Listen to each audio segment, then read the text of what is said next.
તો વિદ્યાર્થી મિત્રો, જવાહર નવોદયના આવા જ વધારે વિડીયો જોવા માટે અમારી ચેનલ JSK ગુરુકુલને આજે જ સબસ્ક્રાઇબ કરો અને આ બેલ આઇકનને ક્લિક કરો. જય શ્રી કૃષ્ણ વિદ્યાર્થી મિત્રો, હું પ્રતિક્ષર તમારું JSK ગુરુકુલમાં હાર્દિક સ્વાગત કરું છું. અને આજે આપણે ભણવાના છીએ જવાહર નવોદયમાં ચેપ્ટર નંબર 6, એમાં ગણિત વિભાગ. ગણિત વિભાગમાં ચેપ્ટર 6 માં જે પ્રવેશ પરીક્ષામાં પૂછાયેલા પ્રશ્નો છે એ આપણે ભણશું. એમાં આગળ 1 થી 5 પ્રશ્નો આગળના વિડીયોમાં જોઈ ગયા હતા. હવે આગળનું જોઈએ તો પ્રશ્ન નંબર 6, એક બોક્સમાં 500 ઈંડા છે. ચાલો, કુલ કેટલા ઈંડા છે? 500. એમાંથી 3/25 ભાગના ઈંડા તૂટી ગયા. ચાલો, તૂટેલા ઈંડા કેટલા છે? તો તૂટેલા ઈંડા કેટલા? તો 500 ના 3/25 ભાગ. બરોબર. હવે 500 નો 3/25 ભાગ કરું એટલે શું થાય ખબર? કરવાનું કઈ રીતે? તો 500 ના 3/25 ભાગ એટલે 500 ગુણ્યા 3/25 કરવાના. અહીંયા ભાગ ઉડે, 25 દુ 50 અને એક મીંડું વધ્યું હતું, એ ક્યાં જવા દેવાનું? ઉપર. એટલે 25 ગુણ્યા 20 કેટલા થાય? 500. 20 ગુણ્યા 3, 20 ને 3 નો ગુણાકાર કરો, 20 તેરી 60. તો તૂટેલા ઈંડા કેટલા આવ્યા? 60. કુલ કેટલા હતા એ ધ્યાનમાં રાખજો. કુલ હતા મારી પાસે 500 હતા, એમાંથી 60 તૂટી ગયા. તો બાકી કેટલા વધ્યા છે? 500 માંથી 60 તૂટી ગયા તો બાકી વધ્યા હોય, બાકીના ઈંડાનો 4/5 ભાગ વેચાઈ ગયો છે. તો વેચાયેલા ઈંડા બરાબર, તો 500 માંથી 60 તૂટી ગયા હોય તો વધ્યા હોય કેટલા? 440. એનો કેટલામો ભાગ? તો એનો તમને અહીંયા આપેલો છે, જો એનો 4/5 ભાગ વેચાઈ ગયો છે. ચલો, બાકી વધ્યા હતા એના 4/5 ભાગ, એટલે આ બેનો ભાગાકાર કરવાનો. કેટલો આવશે? 440 નો 5 સાથે ભાગાકાર કરો એટલે 88 આવશે. 88 ગુણ્યા 4, તો 88 ગુણ્યા 4, 8 ચોક 32, 8 ચોક 32, 33, 34 ને 35 કેટલા આવ્યા? 352. 352 આટલા ઈંડા ગયા. બરોબર. તો બાકી બચેલા ઈંડા કેટલા? તમને પૂછ્યું છે તમને કે બાકી વધેલા કેટલા હશે? તો હું તમને ગણાવું. બાકી બચેલા ઈંડા બરાબર કુલ માઇનસ તૂટેલા અને એમાંથી માઇનસ વેચેલા. કુલ કેટલા હતા? 500. માઇનસ તૂટી કેટલા ગયા હતા? 60. એમાંથી માઇનસ કરવાના કેટલા? તો કે વેચાઈ ગયા હોય એ. વેચાઈ કેટલા ગયા હતા? 552. રેડી? ચાલો, પેલા આ બેની બાદબાકી કરો. 500 માંથી 60 તૂટી ગયા એટલે કેટલા વધ્યા હતા? 352 હતા. અહીંયા કેટલા વેચેલા કેટલા આવે છે? 352. તો કુલ માંથી તૂટેલા બાદ કરો તો કેટલા? 500 માંથી 60 તૂટી ગયા એટલે 440 વધ્યા. એમાંથી 352 વેચાઈ ગયા તો 440 માંથી 352 બાદ કરો. અહીંયા 10, અહીંયા 3, 3 માંથી 5 ન જાય, ઉપર 10 કો લેશું તો 3 થશે. અહીંયા 3, 10 માં 2 જાય તો 8, 13 માંથી 5 જાય તો એ કેટલા વધ્યા? 3 માં 3 0. તો કેટલી આવી બાદ બાકી? આવી 88. તો બાકી બચેલા ઈંડા કેટલા આવ્યા? 88 આવ્યા. સમજાઈ ગયું? કુલ હતા 500, એમાંથી પેલા 60 કાઢ્યા, પછી કેટલા કાઢ્યા? 352. એટલે ટોટલ બાકી બચેલા ઈંડા 88. એટલે જવાબ મારો કેટલો બાકી બચેલા? બી જવાબ આવશે. પ્રશ્ન નંબર 2, પ્રશ્ન નંબર 7, એમાં કીધું છે કે x ની કિંમત કેટલી થાય કે જેથી નીચે આપેલું કથન સાચું બને. તો નીચે આપેલું કથન એટલે કે આનું સાદું રૂપ આપવાનું છે અને x ની કિંમત મેળવવાની છે. તો આપણે સાદું રૂપ આપીએ.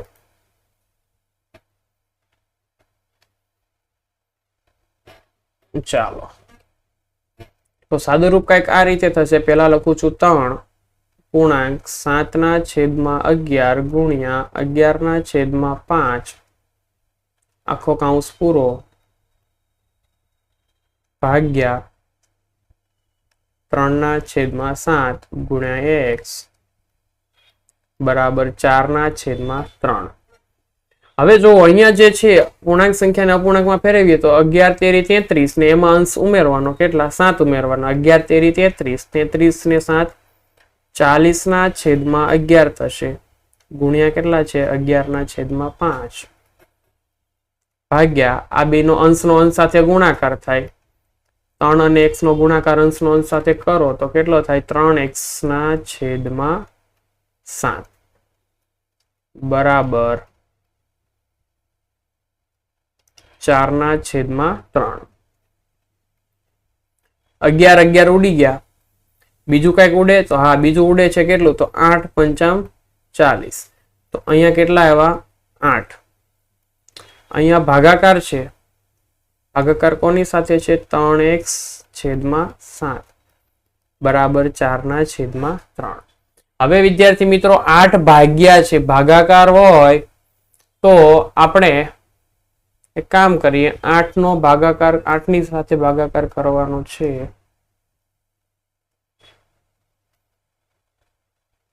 3/7 નો તો ભાગાકાર નો ગુણાકાર કરું તો શું થાય? ભાગાકાર નું ગુણાકાર કરું એટલે આ બે ઉપર નીચે થઈ જાય. ઉપર નીચે થાય એટલે 7 જાય ઉપર ને 3x આવે નીચે. સમજાઈ ગયું? અહીંયા કેટલા વધ્યા 4/3. હવે જો આપણે કોને કરતા આપણે એક કામ કરીએ 3x ને કરતા બનાવવાનો. તો 3x વાળું પદ છે એ બરાબરની પહેલી બાજુ જાય તો ગુણાકારમાં જશે. તો બરાબરની પહેલી બાજુ આવ્યું 3x. 4/3 તો હતા જ. 3x ગુણાકારમાં આવ્યું, ભાગાકારમાં હતું ને પહેલી બાજુ ગયું તો ગુણાકારમાં. અહીંયા વધ્યું શું 8×7. હવે જો આ 3 ઉડી જાય છે. હવે વધ્યું શું તો કે 4x ને અહીંયા 8×7. હવે x ને એકલો પાડવો હોય તો આ જે 4 છે એને બરાબરની આ બાજુ લાવો તો ગુણાકારમાં છે તો ભાગાકારમાં જશે. 8×7 ભાગ્યા 4 બરાબર x. હવે ભાગ ઉડે 4 દુ 8 તો ગુણાકાર થાય 7 દુ 14 આવ્યો જવાબ. x બરાબર કેટલો આવ્યો 14 જવાબ. સમજાઈ ગયું? આવી રીતના સાદું રૂપ આપો એટલે x નો જવાબ આવે છે 14. ઓપ્શન નંબર બી સાચો. પછી 8મા સવાલમાં પૂછ્યું છે તમને કે ભાઈ આની કિંમત કેટલી?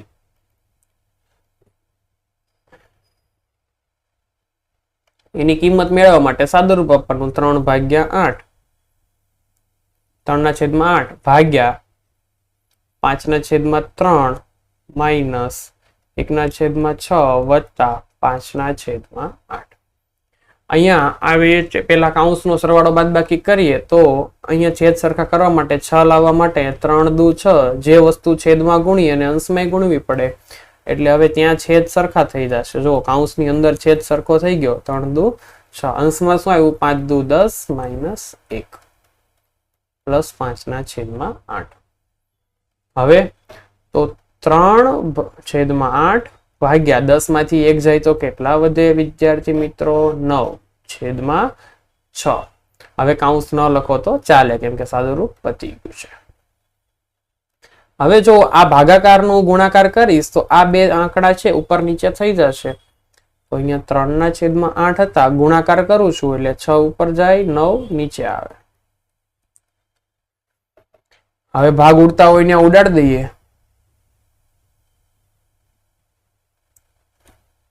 3 તેરી 9 બરોબર અને અહીંયા 3 દુ 6, તો અંશમાં શું વધ્યું 2 છેદમાં કેટલા વધ્યા 8, અહીંયા કેટલા વધ્યા 5 છેદમાં કેટલા વધ્યા 8, તો 2 ના છેદમાં 8 આવ્યા, 5 ને 2 ઉપર 2 વધ્યા અને 5, છેદ 2 ના સરખા હતા એટલે મેં ડાયરેક્ટ જ લસા લેવાની જરૂર નથી, ડાયરેક્ટ 2 ના છેદ સરખા છે તો આખાના છેદમાં 8 ઉપર 2 વત્તા 5, 2 ને 5 કેટલા થાય 7, 7 ના છેદમાં 8, આ આપણો જવાબ. તો 7 ના છેદમાં 8 એટલે ઓપ્શન નંબર સી આપણો જવાબ, સાદું રૂપ આવી ગયું. હવે જોઈએ પ્રશ્ન નંબર 9. પ્રશ્ન નંબર 9 માં કીધું છે કે આ છે તો x ની કિંમત શોધો. x ની કિંમત મેળવવા માટે આપણે રકમ લખીએ x ના છેદમાં 25 બરાબર 196 ના છેદમાં x. હવે બરાબરની બે બાજુ છે, આ x છે બરાબરની આ બાજુ આવે તો આની સાથે ગુણાકારમાં જાય ને 25 કોની સાથે ગુણાકારમાં જાય, આની સાથે ગુણાકારમાં જાય. તો x ગુણ્યા x કે x ગુણ્યા x અને અહીંયા શું થશે 196 ગુણ્યા 25. તો x ગુણ્યા x એટલે એને કહેવાય x નો વર્ગ અને 196 કોનો વર્ગ થાય 14 નો વર્ગ થાય અને 25 કોનો વર્ગ થાય 5 નો વર્ગ થાય. તો બરાબરની બે બાજુ આ વર્ગ કાઢી નાખું તો વધે શું, બરાબરની બે બાજુ વર્ગ કાઢી નાખું તો વધે શું x બરાબર 14 ગુણ્યા 5, 14 ગુણ્યા 5, 14 પંચામ 70. સમજાઈ ગયું? x ની કિંમત કેટલી આવી 70. પ્રશ્ન નંબર 9 એમાં કીધું છે એક પાઠશાળા છે, એમાં 3 ના છેદમાં 5 બાળકો છે, એ છોકરાઓ છે અને છોકરીઓની સંખ્યા 800 છે. તો ભાઈ છોકરાઓની કેટલી હશે? તો 3 ના છેદમાં 5 ભાગ છે એ બાળકોના, એ છોકરાઓ. તો છોકરાઓના ભાગ છે ને અને છોકરી, તો છોકરાઓનો જો 3 ના છેદમાં 5 હોય ને તો છોકરીઓના કેટલા ભાગ થાય? જો ગણતરીમાં આવી રીતે કરવાનું, 5 તો આવે જ છેદમાં, પણ અંશમાં શું આવશે? તો 3 માંથી 5 આ જે છે ને આ 3 માંથી 5 ને બાદ કરો કેટલા વધ્યા 2, સોરી 5 માંથી 3 ને બાદ કરો કેટલા વધ્યા 2, તો એ 2 સામે છોકરીઓના કહેવાય. 3 ટોટલ ભાગ કેટલા? તો કે છેદમાં હોય ને એટલા ટોટલ ભાગ, એમાંથી છોકરાઓના કેટલા? 3 ના છેદમાં 5, તો 5 માંથી 3 કાઢ્યા તો 2 ભાગ કોના? છોકરીઓના. સમજાણું? છોકરાઓના 3 ના છેદમાં 5, છોકરીઓના કેટલા થશે? 2 ના છેદમાં 5. ટોટલ 5 થવા પડે. સમજાણું? આ છોકરા અને છોકરી બેયનો સરવાળો થઈને છેદ જેટલો એટલે કે 5 ભાગ થવા પડે. હવે જો તમને કીધું છે કે છોકરીઓની સંખ્યા 800 એટલે કે જો આપણે ગણતરી કરીએ કે 2 ના છેદમાં 5 ભાગ છોકરી, તો કેટલી સંખ્યા થાય છે? 800 સંખ્યા. તો 3 ના છેદમાં 5 ભાગ કોના હતા? છોકરાના. તો કેટલી સંખ્યા? તો છોકરાની સંખ્યા બરાબર છોકરાની સંખ્યા બરાબર 3 ના છેદમાં 5 છે ને આ ભાગ છે ઉપર જશે અને આ નીચે આવશે. તો 3 ના છેદમાં 5 ઉપર ગયા, 2 ના છેદમાં 5 નીચે આવ્યા, ગુણ્યા કેટલા? 800. અંશ અને છેદમાં સરખું સરખું ઉડી ગયું, 5 5 ઉડી ગયા, તો કેટલા વધ્યા? 3 ના છેદમાં 2 ગુણ્યા 800. હવે અહીંયા 400 ગુણ્યા 2, 400 દુ 800 ને 400 ગુણ્યા 3 કરો, 413 ગુણ્યા 3 એટલે કેટલા થયા? 1200 છોકરાઓ આવ્યા, 1200 સંખ્યા આવી છોકરાની. છોકરીની 800 અને છોકરાઓની 1200 સંખ્યા આવી. તો 1200 એટલે કયો ઓપ્શન સાચો થયો? ઓપ્શન નંબર સી સાચો. સમજાણું? છોકરાના 3 ના છેદમાં 12 ભાગ આપ્યા હતા, તો છોકરીના કેટલા થાય? 2 ના છેદમાં 5. તો 2 ના છેદમાં 5 ભાગ તો 800, તો 3 ના છેદમાં 5 ભાગ તો કેટલા? સમજાણું? 2/5 ભાગ છોકરી હોય તો 800 છોકરી, 3/5 છોકરા છે તો કેટલા થવા જોઈએ? સાદુરૂપ આપી દીધું, 1200 આવ્યા.